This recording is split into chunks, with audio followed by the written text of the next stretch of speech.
eji Adam mimundo Adam ji eji ovi eji shet fide besone na mi awediele kuku bo eji shet bo konwe eji chet lo okwe dedo doji shet vi eji to akpajẹ edotome bẹẹ ikwe kan tún àwọ wẹ dobodo ji shet oníwájì shet sí godo ẹsọ ànà àyíbájí gírí nínú àyíbájí náà kwe fẹnẹ bọtò kwe fẹnẹ lọ sí godo ìwádìí tó gọ òkwe nìkan dé ẹgbà ìjẹ nìkan dá yìí lọkọ bá sí òkwe fẹnẹ kan tún àwọ ẹsọ kú fẹnẹ kan tún àwọ wẹ do ẹsọ kú ẹ bá sí 930 ans wẹ do bọ ẹkú bọ ṣẹtì wọ wánu àyígbá náà òkwe kan wẹ kó àtọ bó jí enoshi ẹsọ nù tó gbọdọ hẹ jí enoshi òkwe fẹnẹ ṣíàwé ẹsọ jì fi sún pó vionu pó àsánṣẹ́ ìtàn lẹ́pọ̀ sọ ní òkwe fẹnẹ kan wé gbọ́n kún àwé ẹsọ kú enoshi sọ náà òkwe kan wé kó bó jí kénání enoshi sọ náà tó gbọdọ hẹ jí kénání òkwe fẹnẹ fọtán bó sọ jì fi sún pó vionu pó àsán enoshi tàn lẹ́pọ̀ sọ ní òkwe fẹnẹ kan wé kó àtán ẹsọ kú kénání wọ́n sọ náà òkwe kandégbọ̀n bó jí mahalẹ́lì kénání sọ náà tó gódò hẹ́ jí mahalẹ́lì òkwe fẹnẹ kandé bó sọ jì fi sún pó vionu pó àzán kénání tán lẹ́pọ̀ sọ ní òkwe fẹnẹ kan wé gbọ̀n ẹsọ kú mahalẹ́ ọsọ náà òkwe kandé kó àtán bó jí jálẹ́jì mahali sọnù tó godo heji jálẹ́jì òkwe fẹnẹ gbọ̀n bó jí fi sún pó fìyànnù pó àzán mahali tán lẹ́pọ̀ sọ́nyí òkwe fẹnẹ kanwe fọtàn ẹsọkú jálẹ́jì sọ́jì sọ́nù òkwe kẹ́nẹ nkún àwẹ̀ bó sọ́jì ẹnọ́kù jálẹ́jì sọ́nù tó gbọdọ̀ heji ẹnọ́kù òkwe fẹ́ẹ̀nẹ̀ bó jí fi sún pó vionu pó àsán jálẹ́jì tán lẹ́pọ̀ sọ́nyí òkwe fẹ́ẹ̀nẹ̀ kẹ́nẹ̀ nkún àwẹ̀ ẹsọ́kù ẹnọ́kù sọ́nù òkwe kàndé kó àtọ́ bó jí mẹ́túṣẹ́lá ẹnọ́kù sísọ́ni hẹ́ jíkwé yẹ̀wé tó gbọdọ̀ eji mẹ́túṣẹ́lá òkwe fọdé kànwé kó bó sọ jì fi sún pó vionu pó azane ko tɔn lɛ kpo nyi òkwe fɔde kɛnɛ atɔn ɛnɛ ko sisan ni hɛ dziƒo yɛwɛ ema sɔ ti na dziƒo yɛwɛ ze yi wutu dɔn ema ku bɔ edi ebe kpo ebu dziƒo yɛwɛ di dɛ yi bɔn yi di bɔ ima mɔ mɛtusi la sɔnɔ òkwe kɛnɛ ko atɔn nukun awɛ bó dzi lɛmɛki ẹ̀yìn lẹ́mẹ̀ kìdí mi mọ̀tò tẹ́ni lọ́mẹ́rún nkọlọ́ ẹ̀nà lẹ́gọ́ àdìdé tètò ẹgbẹ́ mẹ́tíṣà sọ́nà tògódò hẹ́jì lẹ́mẹ́kẹ́ òkwe níwọ̀tàn kẹ́ẹ̀nẹ́ kónukún àwẹ̀ bó sọ jì fi sún pó fi yún pó àzá mẹ́tíṣà tán lẹ́pọ̀ sọ́yún òkwe fẹ́ẹ̀nẹ́ kẹ́ẹ̀nẹ́ ṣíẹ̀nẹ́ ẹ̀sọ́kù lẹ́mẹ́kẹ́ sọ́nà òkwe kẹ́ẹ̀nẹ́ kó nukun àwẹ̀ bó jí fi sún dé bó sọ yílọ̀ òyìn ètò ọ̀dọ̀ níwà dọ́mọ̀ ehe lọ́wọ́ ẹ̀ná mi òkú mi náà mi gbọ̀n àzọ́ mi tàn lẹ́pọ̀ mẹ́ lẹ́mẹ̀kì wà náà tó gbọdọ̀ hẹ́ jí níwà họ òkwe fòwe kẹ́ẹ̀nẹ́ gbàtán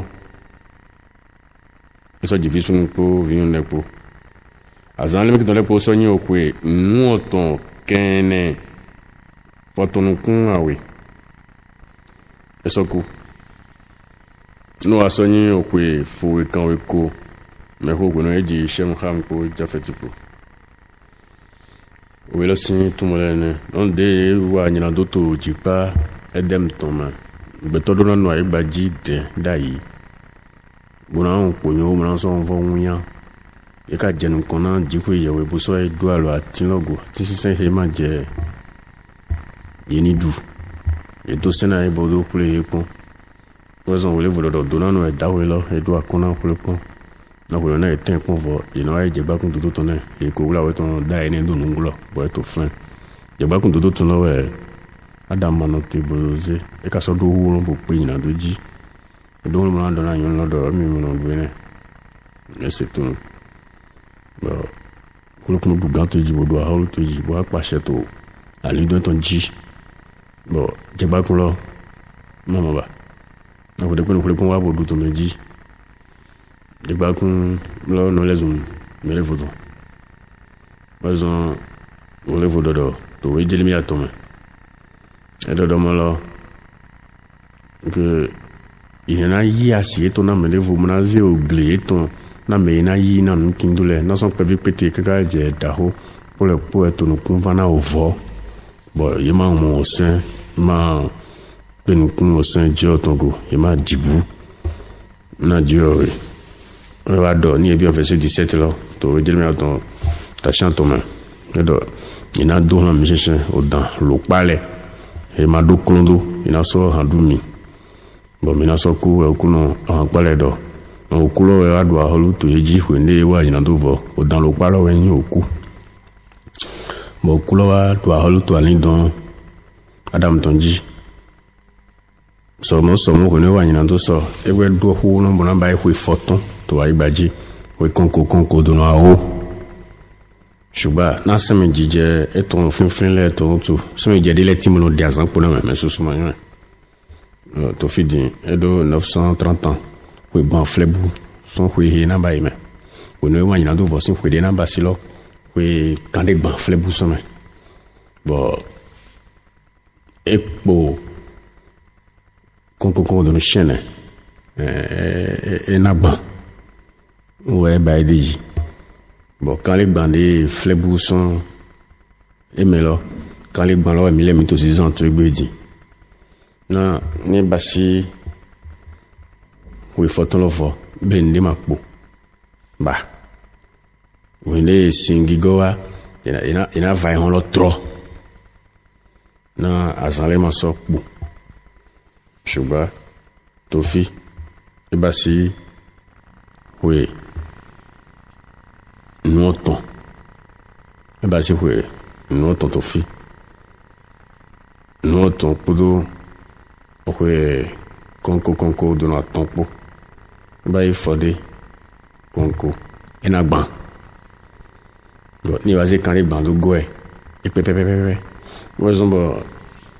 David da hado do azan ko mi to we kan le gban bo no dali we kan en do we gan kan le gban lo pe ni to po we atongbon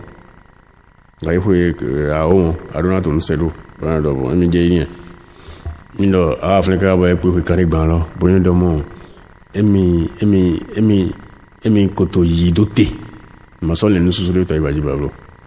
ade ko le deji fin de lewe bo we le vo do mo e do nyina do no we kan le gban ton na le zum nyina do no we kan le gban ton na le zum me khode do we do onana ato asama to le hia kaka bo amo we kan eni le nyina kan ko no aso da na ojo bota mo na goje ali ojo ton di popo ra jo ko me ma to tanto bla do mo yi ni mti de ne shubani mai mo bo ndo do mo ke aya dan ko me ble no va te pour la po 12 ans kaka bo we kan le ban le po fo do me je do clé do medon na ai bi o mi o me fle ano ne bo mi na ta gbaza hina to le po po hapo ali do na to tuklaje ko do no gbeto awe ji ete de fo no horo medon wo lo no so horo do wo no zo we no ale po po anzinu po andoko wo to fle bo no hume wo lo no dawe na we fon no to so me di o ye wo lo jo no dawe na besoin de nyina dono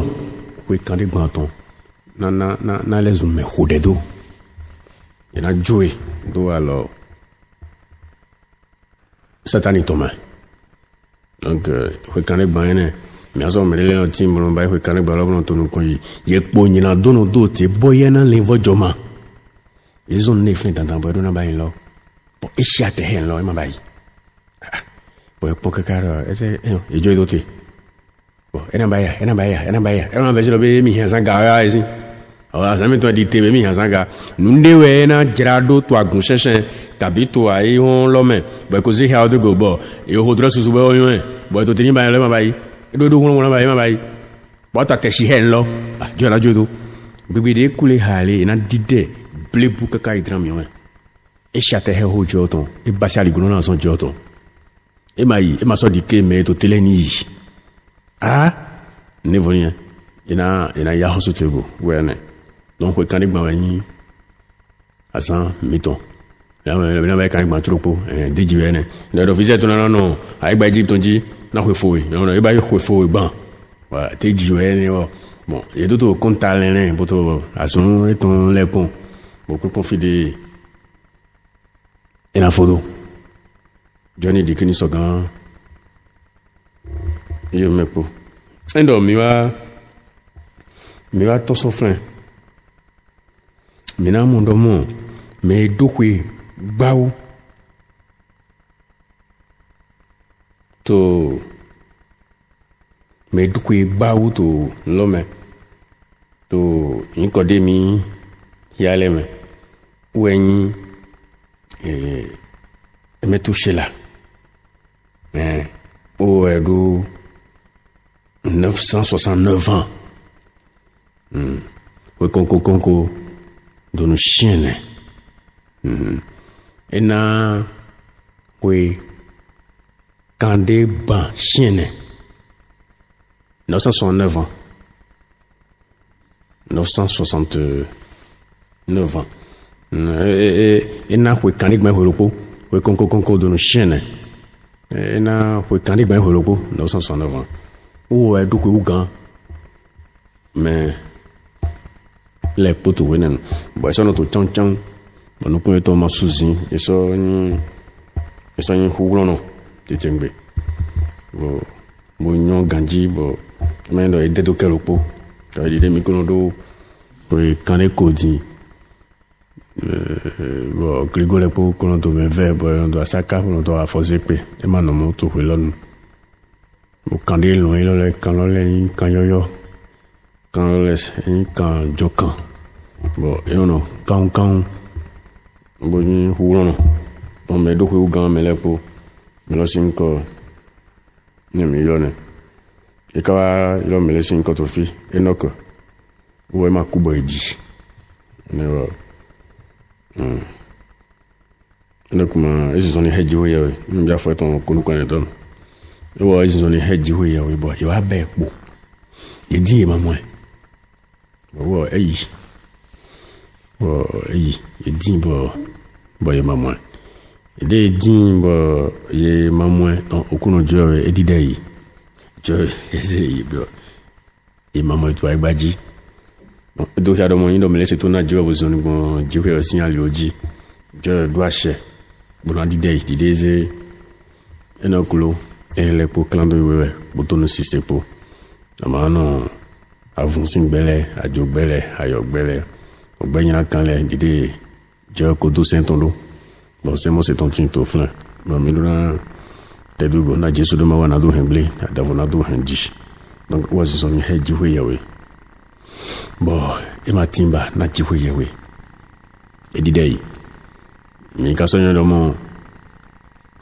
Elija wone oso wa igbaji bo so no heji obo to kla hu gan to ahabu sin wenu kakabo edo jikunte bodo do hiado jihuewe hulon nolo bodo gbegbe he wa ho debo jikun nando jadi e ba si afosi sande o me no sen legbale Elija do na jayin lopo do eto nu hule me lo legba na baile na hodo me lo jo na hodo fa holo ni sin wenu bo eja onilo awelo mejo to Elija ilopo yawe no bali ton là il les bassin sur le pot bon il ja moto na ke o bela na de je do ma so mi amo me ku na da wa ilo ji hu ye we ton de je ti wa po mi o po fio avon na lo wo lo yin ji hu ye we na se de mi lo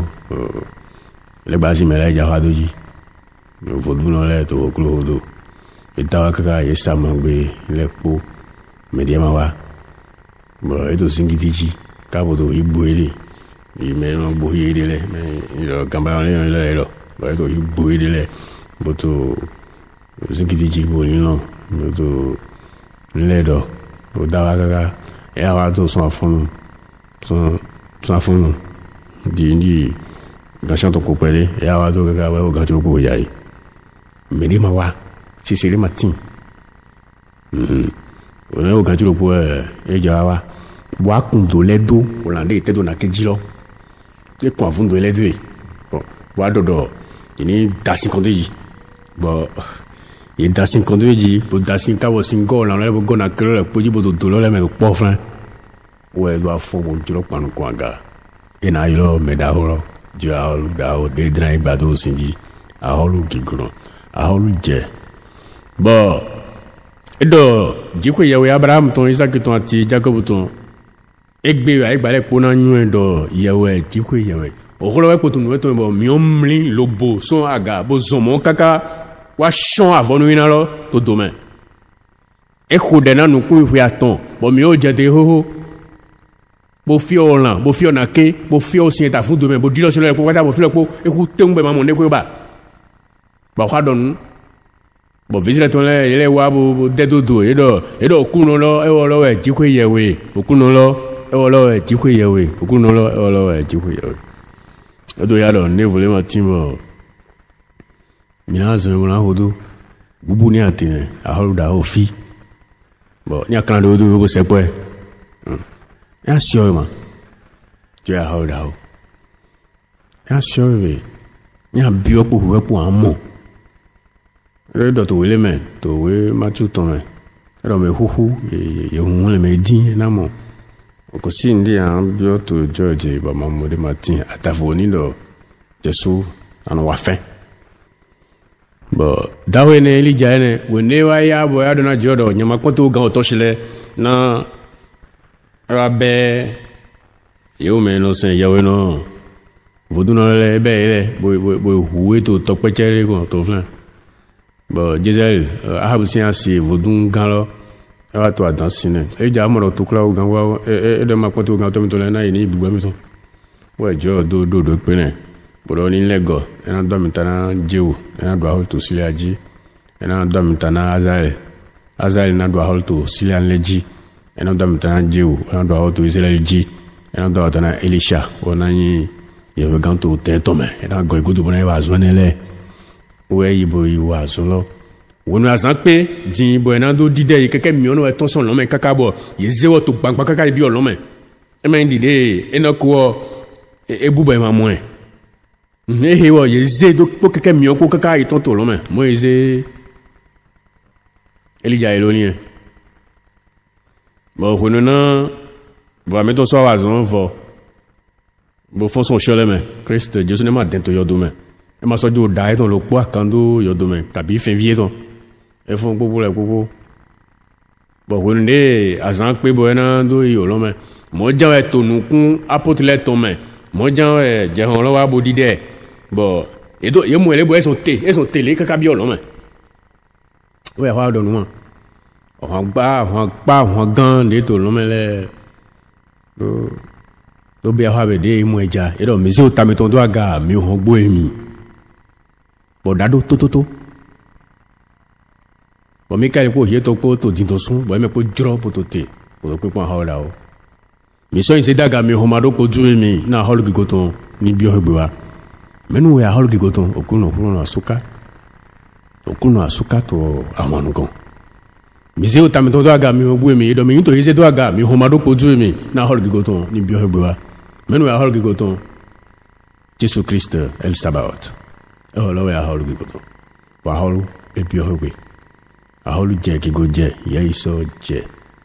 e do ku efi hu no to ete o ku ya danje je to lo gigo to lo ye to lo e yi honga okuto bo yalu bi olome popo bo chondo si fusi holo ko wata bo do holo bo dukan bo pase to eji bo to gbe kaka do yi edo fi mi te filo mi nano mi do na sino ta di enoka bona to bio hialome edo mi na yi mo na le go mi na so plan mi fi de mi te lo filo mi nano bo e ka do sina ko do je edo ma ilo mi da fanu me ilo mi do hoton e mi so gan wa nu he nyen bi oso mi si bo e so adoto filevo bo doto filevo domo e dodo e mi wona mi boni o se chele dide nyen wona dide nyen o se o to che ton lero donc e mi wona jihwe yewe mi na yese no dide jesu so yin sendo to de fale chele to nu don he e don le do meno e so gan de nyina to to mi me de to mi mo so gan de nyina to to mi no wa e ka bi gbogbo e ne no ma jedo mini yo hodoto kabi mini me pronto kabi mini agunvi para do hoto sonu me o mi lo so mi ma zingwenji e ma ine bo vivi mi do na no te gbangban to jihwe yewe me bo zoni mi ton ni sogbe sonu mi ton do na sogbe bo mi na iminde me do mi na ilo minde do christian to onji bo manasi zoni pipe jesu yela nu ibi olun me wepo kuno jesu kana ya nu bi olome enako buhe je didei bo mede ma mueba e ma mo shue tombo di eso je lija tonji e ja so son eso zo wa pale tete kaka do bi olome keke mi onu wa bo adide kaka bo yeze bi olome yeze bi olome bo to ni woni wa je meda ho mi ton woni wa je okuno da holo tonji mele mazie wo mele masodo arego wo susu afote mo kakabio lo me bon kunle to kunpon bon ngale wa no tebo do na ngale ntole do mo ete kun mi te jesu le mo bo eje na so le gbeso go wa e ye do ete kun ete egbeso le goja bon le go aigbaji e mi ka ju an do vivie ton e je do mini season to o ko ton le me gri na de kole mina monu kon mina do horele bona biota tropo tolome ile wa jazan gbeto ton de pojido eto flan mina mwene o wonde ena waya eno to christian le po ni blagbaja na ede bonu endo to jonu kon sisi taliayi wewe dididi siso we monu yi e ma endo do mo no ejuro ya na mbasi wa ngaba no ejuro ne no ejuro jore we jedo mini basi ni abasi nu ejuro jowe ana intadagbe no to aigbaji ṣùgbọ́n ni ma abasi nu he ma je to jo sinu kon ana mende ina sususe alezu menyina kaniye bazo ma wala do mo do ina dono ko ikande gbanton na lezu me khodedo alezu me khodedo me he bedai edo kiaro en khwele to yi mini ya onyo jesu wepo desani do ku na me do so gan duale ogbe mando podoto don to ho adam to me de des ans ton lero de mon le nyon le sin azan son le ton me mina so mo eva adam kaso ko jen kona eva shuba son le kedewe sin ho no do de non son le kele sin o hwelewe yelen do fi de adam basi bonye o kan gban flebu son ko de ina basi me bon me wa basi gba o to fi me to she la o we mi amo eton hui banu kunopo edo hui kakabo hui lo se ko foton lo bo a hui banu kunopo so ni mo banu kunopo na basi hui o hui foton eno tu mi juro na dona agovision ko nyunupo christian le po do mo nyina do de tin bono de azan po na me wona wa nyina do bo e pon e kaka no ete tu e ka ngamba e nga fe ku aton se so ko to me ina so ba de wo de si mo nga so de ku ya oko e ba foton ni mi ko na ne to kan ba lo me wo so me le fo mo kwa jiji po ba wa lo no ba do agbi wo ke yo wa Ete tu ene mo ima mo e no mo ene no ya wi wa nu glo lo me no na mo po ene ma woli le sin azon nyina do dia to wi le tin to ya po jo po shensen bo jo na ya hosu to we na do mo e do mi le na ya hosu jan we ye ya we godo nu kon ya bi o we mo nto me ta wi ya we na be afọ we ka afọ ko ehoro po e do ti we hosu nyina ya hosu jan we ekpe ni adona mele do melo pon wa jo na ya hosu to go e comment on ya ton son ho to gbere ba jo ton bo moto le tin ko bon ra ke ka gbonu ko no bo a tin do ne bo pon an le do ho pon to bran ko e gbe am mele funa so yi do na yeso ga no ya ti do lo mele funa so na so do na yeso e do ya do mo a hosu yi to tete bo de wa njo ton ni a jeme wa ni o sen ton le ba jeme wo na jo na do to to lo wo wo zon we le do lo mo e do nindo azizoni he afono melele tini eto zoni zin yeno ya fo eto no ya na zoni bo we do edo ya ka zoni he afono le bo ehenu shikona we bo to gbibo hehe meno ya kpro we do mo ani hozun to sono zin godo me he osoji oso agina mo to soji bo to yi gana ngana yo henu shikona we kwa afono le go asawo me he soji ba be ozun godo na a henu ma afono le we yin azetole o wotole bodo na metole beto nyina kande to ay gbajile bo eno ndo te bo mi ma pe go so fi pe o ye jo to mi ji bo ile nya fono le bro henu shikona me o sono lo wen Jesu ni adin hui wala azidi ni adin o Jesu ena no nglo ena wa hewe ena ndo te hewe ba an no be mele vole to nejire de ngo mele vole ma nejire do mego mene pe de yino to me to yin o to vi ati gbo to mo zi o ya duego alo le mo pe go ba ya lo ni o zi do kule po mele le to sin gba mi lo do na do mo yin bi o to me yin le o sin na e yan gbe sin ga le o sin bo to te ete na jire do go e bo ato sin lo le yin bo kan do iwe to sogbe me lo na jire ka bo na po yan o die de no wa lo le nu e to so nu mi to me sakla mi to goyi mi to nu kun ken mi to hogbo lalo yon lalo do to file mi no te bo no sise tabi mi atona sen mo to me godo hodo mi na yilo me lo mo na degbede ma bezo na do hodo godo to ne ne bi o we som to me som 101 ni bi o me bo fia fo to ne amonu ro edo yesi anyin bo to me godo hodo ato hodo do no visum to go na we ne yino mi do to me lezun to jino ji mi o gan me e ji so atoro polo me we ne yino mi do to me le bo se ya do me go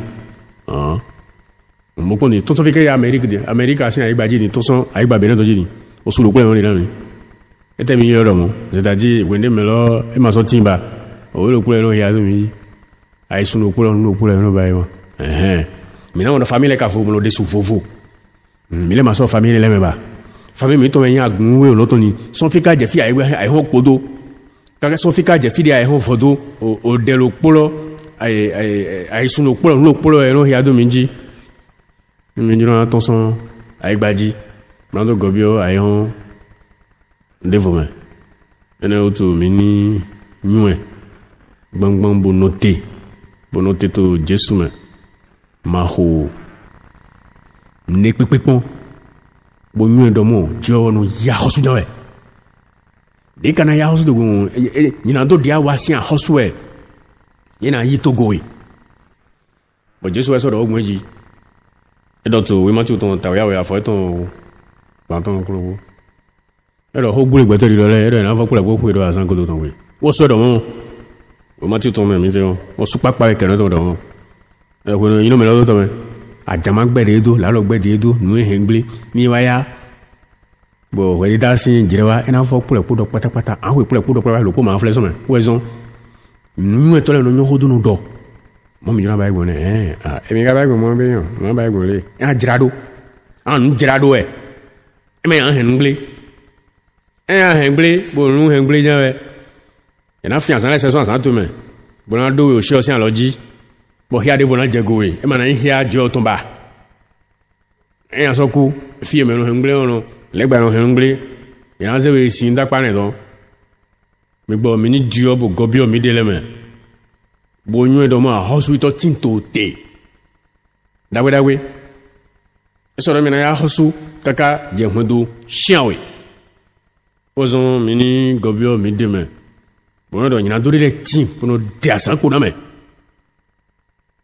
ni ma so de asan ko na me lo bo ye so ju do nyawe enye ba ye ko kan le gban lo bo ton so ba nyawe ye na ju do alo le gba to me ena biol no so do me